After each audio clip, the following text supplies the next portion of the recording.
ও বাবা, আমার খুব কষ্ট হচ্ছে বাবা। তুমি সত্যি আর ফিরে আসবে না? তুমি ফিরে না এলে আমি কার সাথে গল্প করবো? তুমি তো আমার বেস্ট ফ্রেন্ড ছিলে। তুমি না থাকলে পরে কাকে সব শেয়ার সিক্রেট করবো বাবা? তুমি ফিরে আসো না বাবা, প্লিজ প্লিজ বাবা, তুমি ফিরে এসো না বাবা, ফিরে এসো না বাবা। ঝিলিক, কাঁদিস না বাবা, প্লিজ, শরীর খারাপ করবে তো। চল নিচে চল, খাবি চল। আমি খাবো না কাম্মা, আমি খেতে পারবো না। আচ্ছা, বাবাকে সত্যি আর ফিরে আসবে না? আমি জানি ঝিলিক, সন্তানের জন্য বাবা মাকে হারানোর চেয়ে বড় কষ্ট আর কোনো কষ্ট নেই, কিন্তু কি করবি বল? তোকে তো এই সত্যিটা মেনে নিতেই হবে। বাবা আর ফিরবে না রে, আমি তোকে আগেও বলেছি, ডিনায়ালে থাকিস না মা। You have to be strong, তোকে তো নিজের জন্য বাঁচতে হবে। আমার তোর জন্য আরো কেন কষ্ট হয় বলতো ঝিলিক? আমি জানি যে তোর লাকটা কতটা খারাপ যে তুই দিদি ভাইয়ের মতন একজন মাকে পেয়েছিস। এই সময় তো মায়েদের কর্তব্য যে সন্তানের পাশে থাকা, তাদেরকে সাপোর্ট করা, আগলে রাখা, বন্ধুর মতো সব সময় পাশে দাঁড়ানো, যাতে বাবা না থাকার অভাবটা তারা বুঝতেই না পারে। কিন্তু তোর মা তো নিজেই কারণ হয়ে গেল তোর বাবার মৃত্যু। তোর মা তোর জীবনটা একদম শেষ করে দিল রে।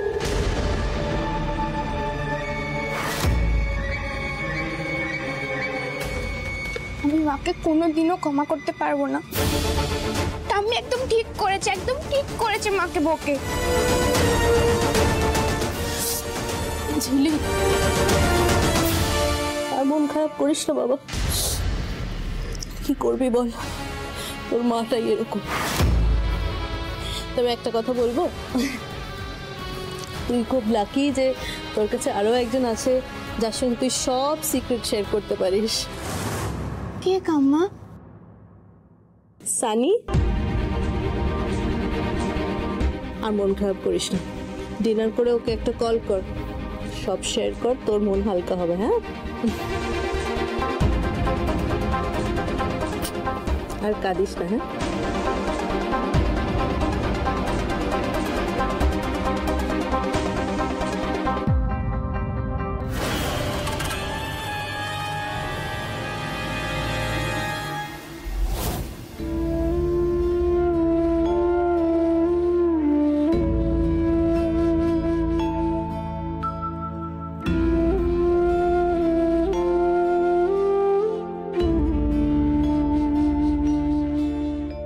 লোকে বলে যে এক ডাব থেকে যদি দুজন খায় তাহলে ভালোবাসা নাকি বাড়ে।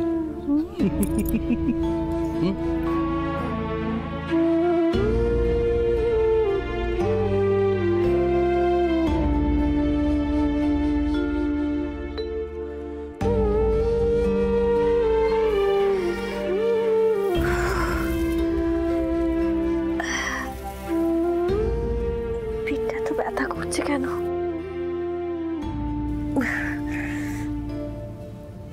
বুঝেছি, সকাল থেকে কিছু খাওয়া হয়নি, সেই জন্য হয়তো পেটটা কামড়াচ্ছে।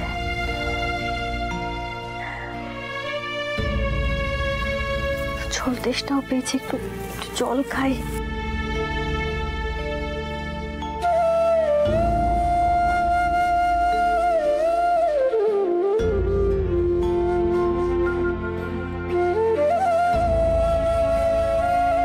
আজ তো একাদশী, আজকে সারাদিন নির্জলা উপোস থাকতে হবে। এই জগন্নাথ দেবী, আমি কি সর্বনাশ করছিলাম! আজ তো একাদশী, আজ তো নির্জলা, আমি জল খেতে যাচ্ছিলাম। ছি ঠাকুরছি,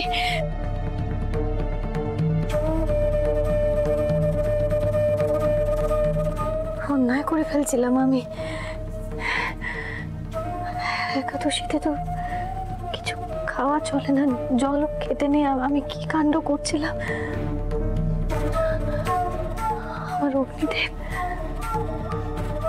আমার অগ্নিদেবকে যে আমি কষ্ট দিয়ে ফেলতাম ঠাকুর, আমি কি অন্যায় করতে চলেছিলাম। ছি ছি ছি ছি। গলা দিয়ে কিছু নামবে না।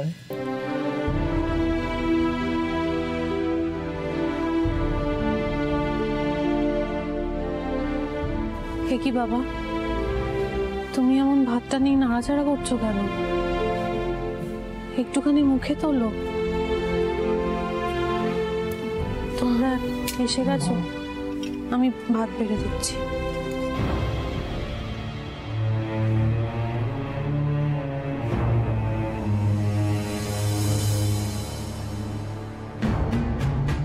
ঋষি আসেনি? ছোটদা ভাই আর রশনি খেতে আসবে না বললো, ওদের ইচ্ছে নেই। অনেকবার ডেকেছি, আর চিলিকা ঝলমলকে আমি খাইয়ে ওপরে পাঠিয়ে দিয়েছি। আমার ভালো লাগছে না, আমি ঘরে গেলাম। বাবা বাবা প্লিজ তুমি যেও না, একটু খাবার মুখে তোলো, না হলে। আমাকে জোর করিস না মা, রুদ্রর মুখটা বারবার চোখের সামনে ভেসে যাচ্ছে, খেতে পারছি না। আপনারা দুজনে যদি এরকম করেন তাহলে কি করে চলবে বলুন তো? আপনারা যদি শক্ত না থাকেন তাহলে তো গোটা পরিবারটা ভেসে যাবে, তাই না? বলছি তুমি একটু তোমার মুখটা বন্ধ রাখো না। নিজের তো কোনো বাচ্চা টাচ্চা নেই, কি করে বুঝবে সন্তান হারানোর কষ্টটা?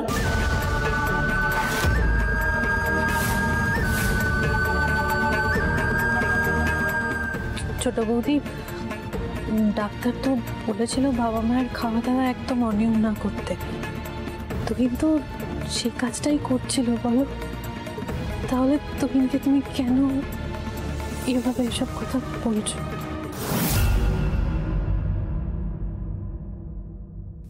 মেহুলি ম্যাডাম একদম ঠিক কথাই বলেছ। হ্যাঁ, আমাদের নিজেদের তো কোনো সন্তান নেই, সন্তান হারাবার কষ্টটা আমরা বুঝবই বা কি করে। আমার কথা না হয় বাদই দিলাম, রাইমা তো সদ্য আজ তার দাদাকে হারিয়েছে। ওর কথাটা একটুখানি যদি ভাবতে, ওর কষ্টটা যদি একটু ফিল করতে। আমি জানি, আমি কেন, শুধু আমাদের পরিবারের সবাই জানে যে আমাদের কাছে আমাদের দাদা কি ছিলেন। কিন্তু সে চলে গেছে, আমাদের তো কিছু করার নেই। কিন্তু আমাদেরকে তো শক্ত থাকতে হবে, আমাদের সামনে অনেক কাজ, তাই না?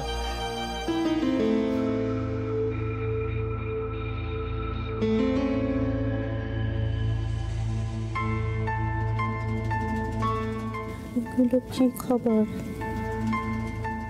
ঠিক আছে, তোকে খেতে হবে না, বল যে তোর খিদে নেই, বাকিটা আমি দেখে নিচ্ছি। একটা কাজ কর, প্লেটে একটু ডাল আর শুদ্ধ নে, আর তারপর নাটক কর।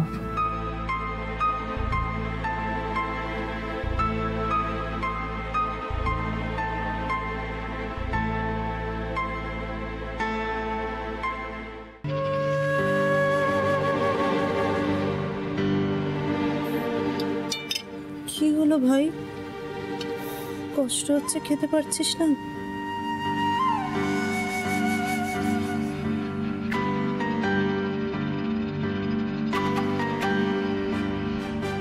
আমার মুখেও খাবার উঠছে না। যখনই খাবার আমার মুখের সামনে দেখছি, দাদার মুখটা আমার চোখের সামনে ভেসে উঠছে। বাবা আপনি আপনি একটু হলেও খেয়ে নিন, না খেয়ে থাকবেন না। আমিও খেতে পারছি না, কিন্তু আপনার মায়ের জন্যই নিচে এলাম। একটু কিছু মুখে না দিলে তো পরিবারের অকল্যাণ হবে, বলুন। খেয়ে নিন বাবা। আর আমি ছোট হয়ে এতগুলো কথা বললাম বলে কিছু মনে করবেন না মা, রাগ করবেন না। তোমার ওপর আর কি রাগ করবো ছোট বৌমা? এতদিন অলক্ষীকেই তো মাথায় করে রেখেছি।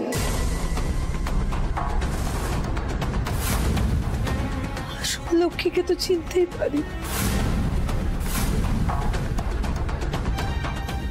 মা মা প্লিজ প্লিজ প্লিজ এরকম করে কাঁদবেন না, আপনার শরীর খারাপ করবে মা। আমি আছি তো, আমি তো আপনার বাবার জন্যই এসেছি এখানে। প্লিজ আপনারা দুগাল খেয়ে নিন, না হলে আমি খেতে পারবো না। আপনাদের জন্য টেনশন, আমার রাতে ঘুম হবে না। প্লিজ একটু খেয়ে নিন। বেশ বেশ ঠিক আছে, আমরা খাচ্ছি, তোমরা যতটুকু পারবে খাও।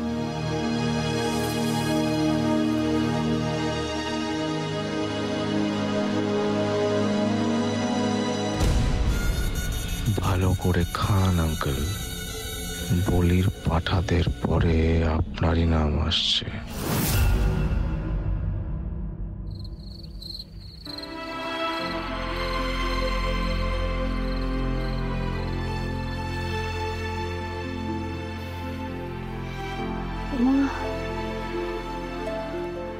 মা গো, মা কোথায়? মা, মা বড্ড কষ্ট হচ্ছে।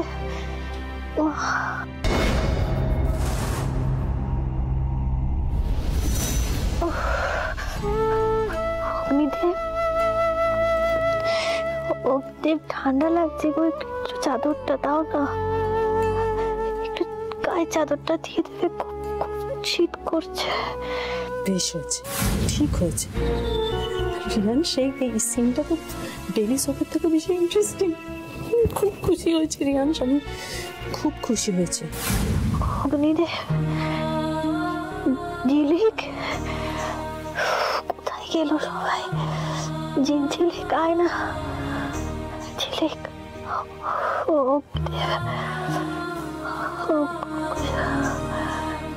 সারা দিচ্ছে না কেউ নেই। তুই জানিস না আমার কতদিনের শখ ছিল এই পুস্তি কলতলার মেয়েটাকে কাতরাতে দেখতে। কম চোখ রাঙিয়েছে আমাকে, হ্যাঁ, নিজের সম্পর্কে বড় বলে অনেকবার অনেক কথা শুনিয়েছে আমাকে।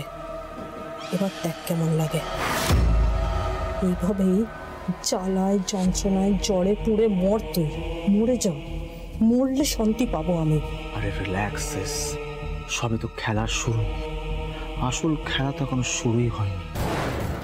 সবে তো জ্বরে কাতরাচ্ছে, শুধু ভোরটা হতে দে, দেখবি শরীরটা ফুলে ফেপে উঠেছে। পিপিলিকার পাখা ওরে মরিবার তরে।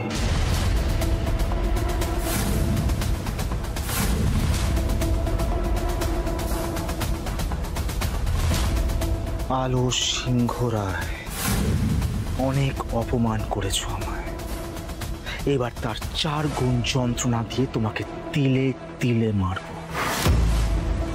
পিপিলিকার পাখা ওরে মরিবার তরে। ভাত ছড়ালে যেমনি কাক আসে, আর এই মধু ছড়ালে পিঁপড়ে আসবে, আর তারপর সেই পিঁপড়েগুলোকে দিয়ে তোমার সারা শরীরটা খাওয়াবো। তবেই না সেই দিনের মারের জ্বালাটা আমার মিটবে।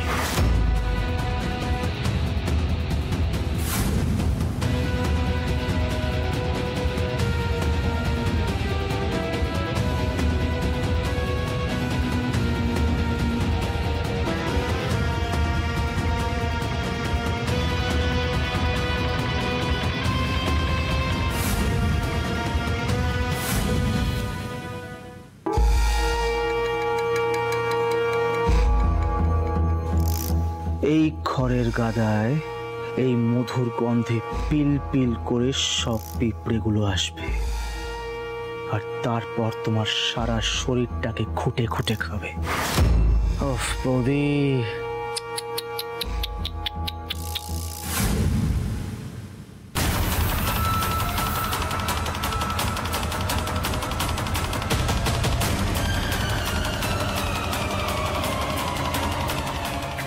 মাগো, এত পিঁপড়ে কোথা থেকে এলো? গায়ে চেকে ধরেছে একেবারে।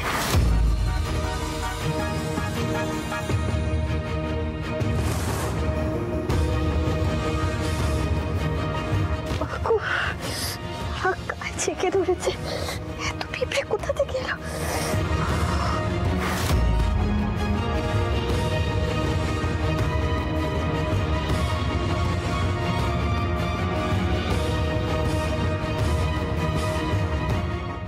তুই মরে যা। এই রিয়ান, এই সিন দেখতে দেখতে আমার খিদে পেয়ে গেল। চল তো বাকিটা কালকে দেখুন। আরে দাঁড়া দাঁড়া দাঁড়া, খাবার তো এসে গেছে। আমাদের আমাদের সেলিব্রেশনটা কোথায় হবে? আমার ঘরে হবে ভাই।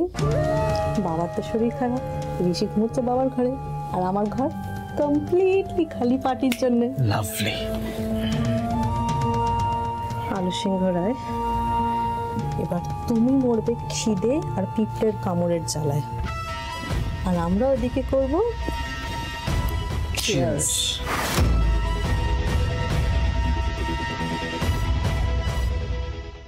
আর পারছি না ঠাকুর, আর পারছি না। অগ্নিদেব, তুমি কোথায়? অগ্নিদেব, তুমি কোথায় চলে গেলে? তুমি তো সবসময় আমাকে আগলে রাখতে, এখন তুমি কোথায়? কেন ছেড়ে চলে গেলে? বড্ড স্বার্থপর তুমি, বড্ড স্বার্থপর।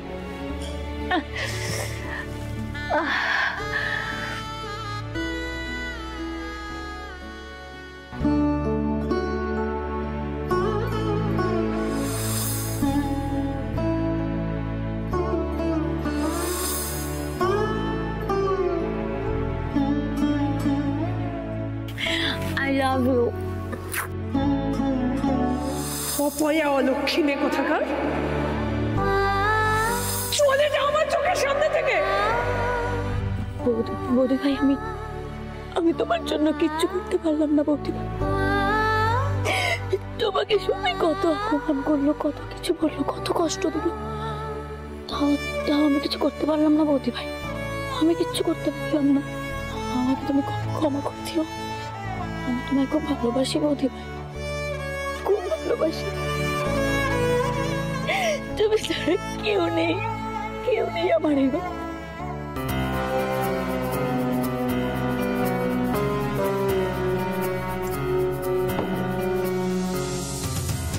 সব শেষ করে দিয়েছি। সব কটা পথের কাঁটাকে একটা চালে আমি উপড়ে দিয়েছি। একেবারে সব শেষ। সত্যি শেষ। তুই ডাইনিং এ যা নাটক করলি, সিরিয়াসলি আমি যে কিভাবে হাসিটা চেপে রেখেছিলাম আমিই জানি।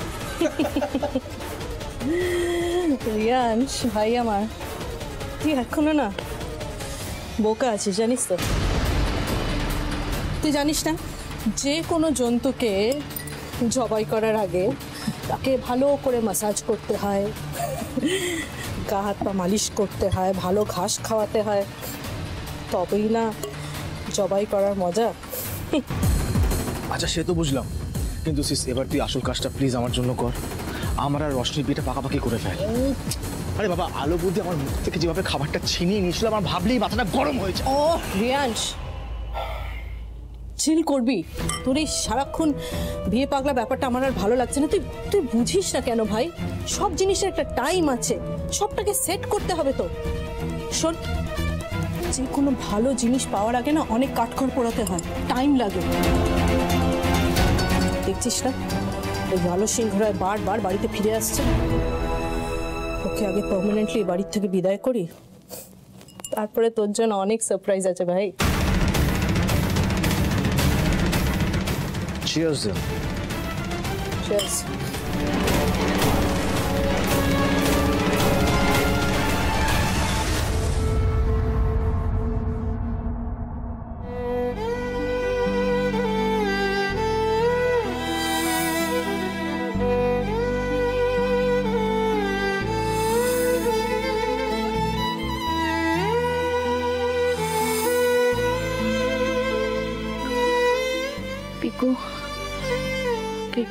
পিকু কোথায়? পিকুর কোনো খোঁজ নেন না তো আমি? পিকু কোথায়?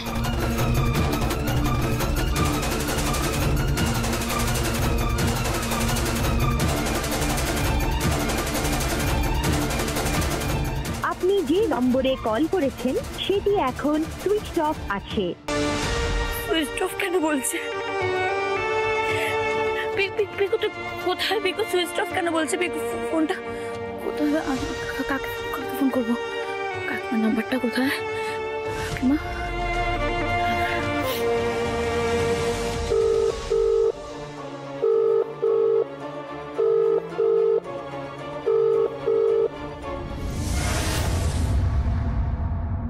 কাকিমা ফোনটা ধরলো না কেন?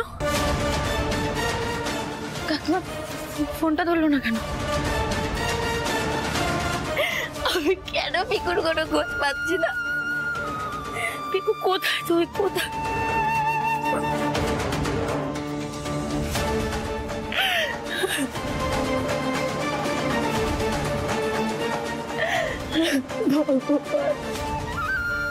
কেন এমন করলে?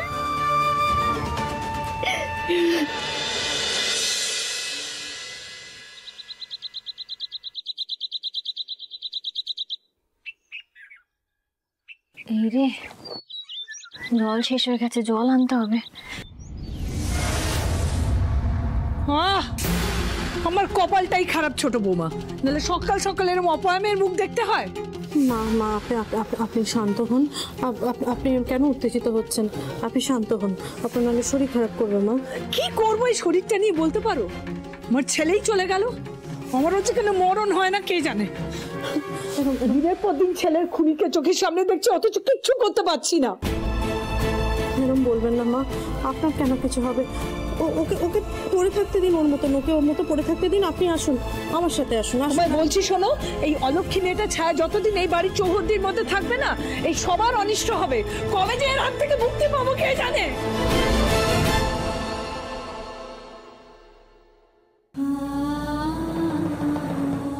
ঝিলিক, ছাড়ো, ছোবে না তুমি আমায়, তুমি আমায় ছোবে না।